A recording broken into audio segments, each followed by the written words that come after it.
All right, welcome back to calculus. We're going to look more at volume and we're going to dig in on the washer method in this video as well. A couple of quick examples that I'll try to run through. But just another explanation about the idea of a disk method, because that is fundamental to understanding the washer method. So what I have here is I created I took the parabola shape and I just looked at just the right hand side of it, say from 0 to 4. And rotated that around the y-axis, the y-axis being this yellow line. Of course, this could also be set up to be the x-axis. So right here, this would be like the y-axis or the x-axis. This works in either direction. It just changes the variable that you're working with. But otherwise, the process works exactly the same. And I'll work some using the x variable instead of the y variable like I did in my previous video. And the idea with the washer method is that you're slicing these things up into very thin sections, or the disk method, and actually both of these use the same idea. You're slicing across the object so that you end up, in the previous example I did, I had it stacked up this way on the x-axis. And each slice was like this, so I had to find the area of that each individual circle and then stack all the circles together, right? So each circle was a disk. Each disk had the area was to find the area of a circle, and then I stacked all the way up to the top of that, which was 16 units in that previous video. So now, what else can we do? Well, we also have something called the washer method, and what I did here is this is a donut-like looking shape, and the same idea, except in this instance, it didn't show up very well in the camera, but this is using, you have your disk, and then you cut out another disk inside of that, so it's essentially a washer.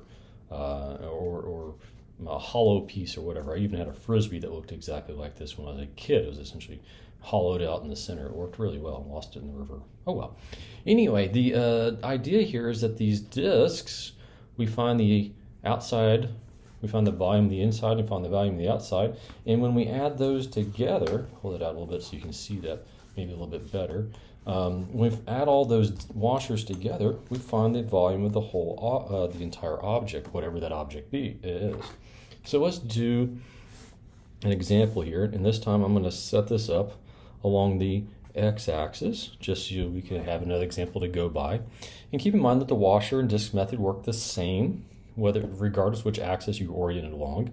It just changes which variable you're using. Okay, so in this instance, let's say we have an equation that goes off this way, like this. And let's say this is y equals x. And then we have another equation.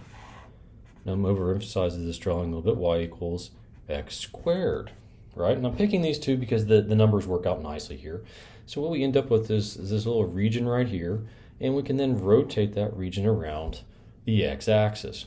Okay, so what we end up with is something that looks kind of like a cone on the outside when we rotate that. And it looks kind of like I don't even know what that shape would be on the inside. It's kind of curved looking, maybe like the inside of a volcano or something like that. I don't know. It's kind of curved on the inside and pointed on the outside. So anyway, that's a shape we get. When we start, and I'll see if I can kind of create this with the dotted lines on the other side. So there's more or less the other side there. Okay, what it would look like. That's a horrible drawing. I'm not apologizing for that though. So the outside shape there is if you slice through it, that's that outside piece. Now I always reduce these down to 2 dimensions because it makes it easier for me to think about these. So what I actually have here is a big radius for that outside radius. And then I have, if you will, I have an inside radius, and these coexist with each other. I'm not drawing them in the same place because I can't see them in the same place when I draw them in the same place. But then I have this little r as well, so this inside radius. So like with this piece, from the center of the axis of rotation, which would be right here, which we can't even see in the on the figure, to the outside edge of the washer, okay, to this outside edge would be big R, and then to the inside edge would be little r, okay? So that's what we're finding there. So we need to identify the equation for big R and an equation for little r, just like we did on the previous example. The difference here is, with the washer, remember with the disk, we go from A to B, and we had pi on the outside, and we had r squared. In this, since we need to take out the center of this, we need to take away little r, and then d with whatever the variable needs to be, right? So we need to identify the outside radius and the inside radius. The outside radius in this instance is actually determined by this line y equals x. So that is a distance of y. That works out pretty nicely, right? Let's make sure that works for our equation when we're done, though.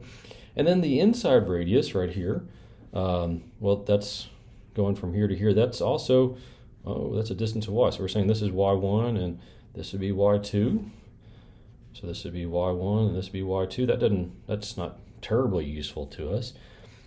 Let's keep going though. Let's see what happens. So pi going from somewhere to somewhere of something squared minus something else squared d something. Let's start filling in some of these somethings, right? We make these cuts along the x-axis. So as we start to stack them, we'd be stacking them like this. So x value, x value, x value, all the way down the line there. So those we're counting according to our x's because we're stacking along a horizontal axis. Make sure you hear me on that when I say that. We're counting according to x's because we're stacking according to a horizontal axis. It doesn't necessarily have to be the x-axis, it just needs to be a horizontal axis. Well, that means that my expressions here for big R and little r need to be in terms of x. Well, can I write big R in terms of x? Well, yep, it's just x. That's just y equals x, so that's simple. What about little r? Well, little r is y is equal to the other equation, which is x squared. So that is x squared minus x squared squared. Now I also know that when I figure out where I'm stacking these, I need to figure out the x value right there, which is 0. So there we're starting at 0, and then the x value right there, which means I need to take x squared, and I need to set it equal to x, and figure out where these two pieces intersect each other. So that's x squared minus x equals 0, so that's x, and x minus 1 equals 0, so x equals 0, and x minus 1 equals 0, so x equals 1 is the other value there, okay? So I'm going from 0 to 1. And now I have all the pieces I need to do, or need in order to evaluate this. So the integration from 0 to 1, I have x squared minus x to the 4th dx, right?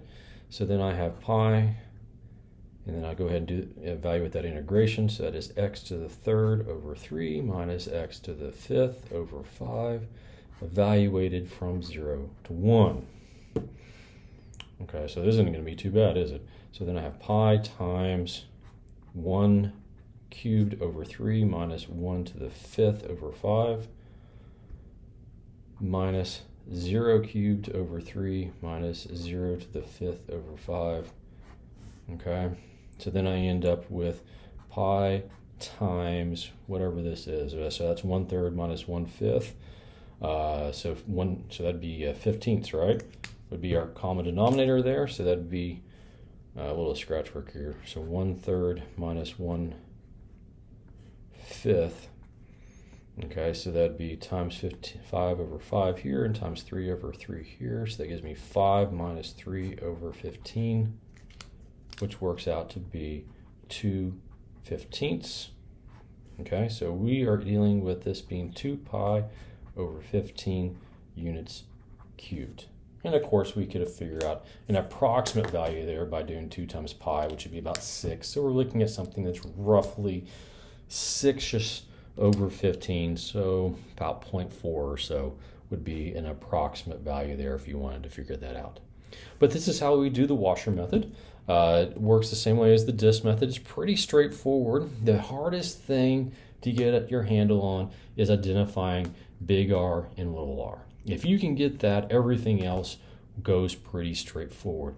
Those are the most time-consuming parts of this process, is identifying big R and little r, and it's all about cutting it correctly and laying it out correctly, and just take some time to develop that idea. Please ask and reach out for additional questions and explanations and examples as you need. Take care.